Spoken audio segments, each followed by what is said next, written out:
అంబటి రాంబాబు, నువ్వు మనిషివా దున్నపోతువా? కడుపుకు అన్నం తింటున్నావు, పెంట తింటున్నావా? ఒక మాజీ మంత్రి అయ్యుండి కూడా ఒక బజారు రౌడీలాగా మాట్లాడుతున్నావు. నువ్వు చేసిన కంత్రి పనులను మెచ్చుకొని నీకు మంత్రి పదవి ఇచ్చి జగన్ రెడ్డిని ఇలాంటి వెధవుని పక్కనేసుకొని రాష్ట్రాన్ని సర్వనాశనం చేశారు. పేదవాడు తినే రేషన్ బియ్యం నుంచి తిరుమల వెంకన్న స్వామి ప్రసాదం వరకు కల్తీ కమిషన్ల పేరుతో రాష్ట్రాన్ని దోచుకున్నారు. ఈ రోజు రాష్ట్రంలో కూటమి ప్రభుత్వం అధికారంలోకి వచ్చిన తర్వాత ఒక పక్క చంద్రబాబు సారు, మరో పక్క పవన్ కళ్యాణ్ గారు, మరో పక్క లోకేష్ అన్న ప్రజలకు సంక్షేమ పథకాలు ఒక పక్క, రాష్ట్ర అభివృద్ధి ఒక పక్క, విదేశీ పెట్టుబడులు ఒక పక్క వస్తుంటే అవన్నీ చూసి ఓర్వలేక నువ్వు మీ వైసీపీ నాయకులు ఆ జగన్ రెడ్డి మీడియా ముందుకు వచ్చి ఇష్టం వచ్చినట్లు మాట్లాడుతున్నావు. ఏం మాట్లాడుతున్నావయ్యా ప్రెస్ ముందర? మేము దైవ సమానులుగా పూజించే మా చంద్రబాబు గారి గురించి, వాళ్ళ తల్లి గారి గురించి కారు కూతలు కూస్తున్నావు. చెప్పు తెగేలాగా దేహశుద్ధి చేస్తాం అంబటి రాంబాబు, గుర్తు పెట్టుకో. తెలుగు మహిళలందరూ కూడా చీపులు తిరిగేసి బడిత పూజ చేస్తామని కూడా ఈ సందర్భంగా చెప్తున్నా. ఏం మాట్లాడుతున్నావు? ఇష్టం వచ్చినట్లు మాట్లాడుతున్నావు. నోటికి ఎంత వస్తే అంత మాట్లాడుతున్నావు. ఒళ్ళు బలిసి నాలుక మందమెక్కి మాట్లాడుతున్నావు.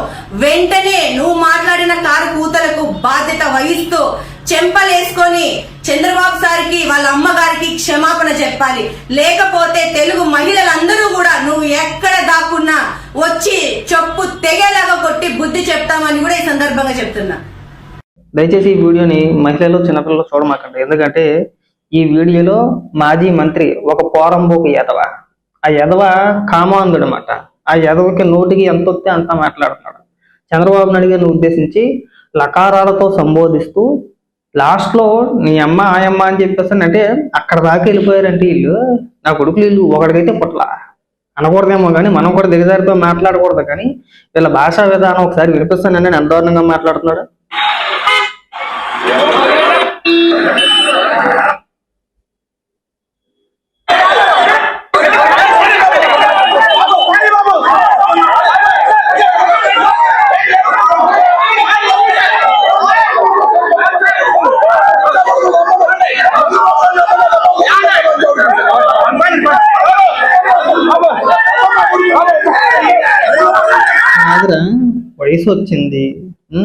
వయసు వచ్చింది, పిల్లలు ఉన్నారు, పిల్లం ఉంది, తల్లి ఉంది, మాజీ మంత్రివి, లకారాలతో సంబోధించడం ఏంటరా దిక్కుమాలి కాదురా. మనిషివా దున్నపోతువా?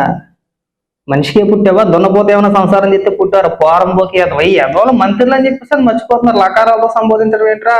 ఇప్పుడు నేను కూడా అంటాను, నిన్ను అంబటి రాంబాబు అంటాను. నువ్వు అనగలేదు, నేనంటే వచ్చింది. నువ్వు ఒక్కడివి ఊపుకుంటే ఎందుకు వచ్చావు? చాలా సండాలంగా ఉంటుంది. ఇలా లకారాలతో సంబోధించి మాట్లాడుకుంటే చాలా సండాలంగా ఉంటుంది. మేము కూడా అనాలంటే అనొచ్చు. మేము కూడా అనాలంటే లకారాలతో సంబోధించి లాకొడక అని చెప్పేసి 100 సార్లు అంటాం. ఒక్కసారి కాదు, నువ్వు ఒక్కసారి అంటే మీ నాయకుడు 100 సార్లు లాకొడుకు. ఆ లాకొడుకు ఎక్కడో తొంగుంటాడు, అటు బయటికి రాడు, డాడీ అసెంబ్లీకి వెళ్ళాడు.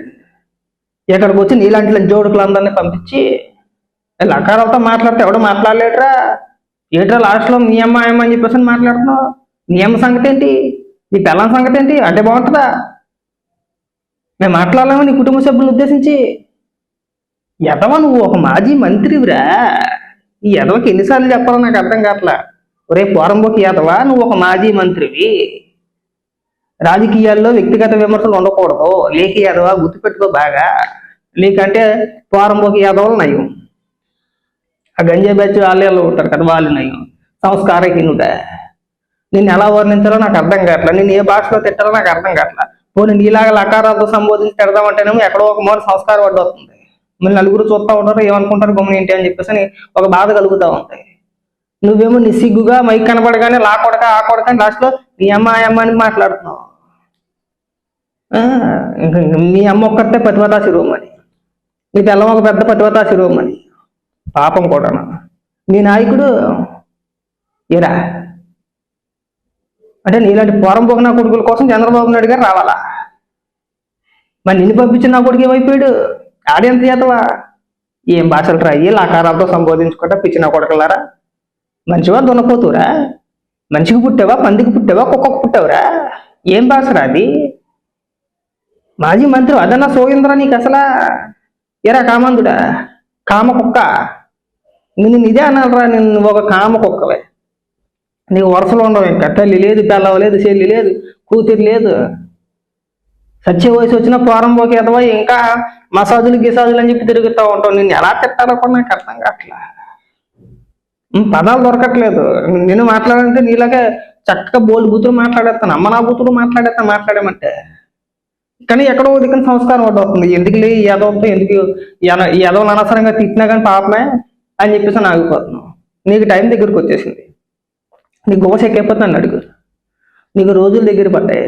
చాలా మంది అయిపోయారు అలాగ, చాలా మంది మట్టిలో కలిసిపోయారు. గుర్తుపెట్టుకో బాగా. అలా చంద్రబాబు నాయుడు గారిని గతంలో ఒకడు అసెంబ్లీలో అవమానించాడు. అప్పుడు అలాగే మాట్లాడాడు, పుట్టకల దాకా వీళ్ళు మాట్లాడాడు. యా నువ్వు ఒక మాజీ మంత్రి పోయి ఉండి మీడియా కనబడగానే మీడియా ముఖంగా చంద్రబాబు నాయుడు గారిని ఉద్దేశించి అంత పెద్ద మాట అన్నావు. పుట్టగతులు ఉండవు, పూరంబోకేతవా, న్యాయసినం అయిపోతారు. ఇవాళకి మీకు ఈ భాషను చూసే కదా మీకు 11 వచ్చినాయి. ఎవడన్నా ఓటేస్తాడరా బోకేతవా? అసలు ఆ ఫ్లెక్సీల్లో ఏముందరా తప్పు చెప్పురా. సిట్ ఇచ్చిన నివేదికలో ఛార్జ్ షీట్లో ఏమని మెన్షన్ చేశారు? సిట్ ఏవైనా సరే లేదు లేదు కల్తీ నెయ్యి వాడలేదు, స్వచ్ఛమైన నెయ్యి వాడారని చెప్పేసి ఏమైనా క్లీన్ చిట్ ఇచ్చారా? లేదుగా. కల్తీ నెయ్యి వాడారనేగా చెప్పింది. అంటే మీరు వచ్చి ఇక్కడ బూతులు మాట్లాడి డైవర్ట్ చేస్తారా? నిన్ను పంపించిన లంచగొడికి ఎవడో, ఏ లంచగొడికి పంపించాడు? బాగుంటుందా ఈ మాట? సమ్మగా ఉందా? మేము అనొచ్చు అలాగా? మేము అనం అలాగా. నిన్ను లంచగొడకని చెప్పి నేను అన్నాం, నీ నాయకులు లంచగొడకని చెప్పి నేను అన్నను అని చెప్తున్నా. అది గుర్తుపెట్టుకో బాగా. ఎక్స్ట్రా మాటలు ఇంకెప్పుడు కూడా మాట్లాడమాక. అతి పేలాపని ఎప్పుడు పేలమాక. మేము అనగలుగుతాం జగన్మోహన్ రెడ్డి ఇక్కడికి రారా నా కొడక అనగలుగుతాం. అనం మేము జగన్మోహన్ రెడ్డి నా కొడక అని చెప్పి అనం. మీరు ఇలాగే మాట్లాడితే అంటాం. అప్పుడు జగన్మోహన్ రెడ్డి 100 సార్లు నా కొడుకు అంటాం. మీరు అనగలేదు, మేమంటే తప్పే వచ్చింది. ఇక ఈ లాభాష వద్దురా. రాజకీయాల్లో ఉన్నాం కదా, కొద్దిగా హుందాగా మాట్లాడదాం. ఇది గుర్తుపెట్టుకో బాగా. నీకు పోయే కాలం దగ్గరకు వచ్చింది. నిన్ను వాళ్ళ రేపు ఎత్తుపడ దొబ్బుతారు, ఖచ్చితంగా చెక్కేస్తారు. బాగా గుర్తుపెట్టుకోవాలి.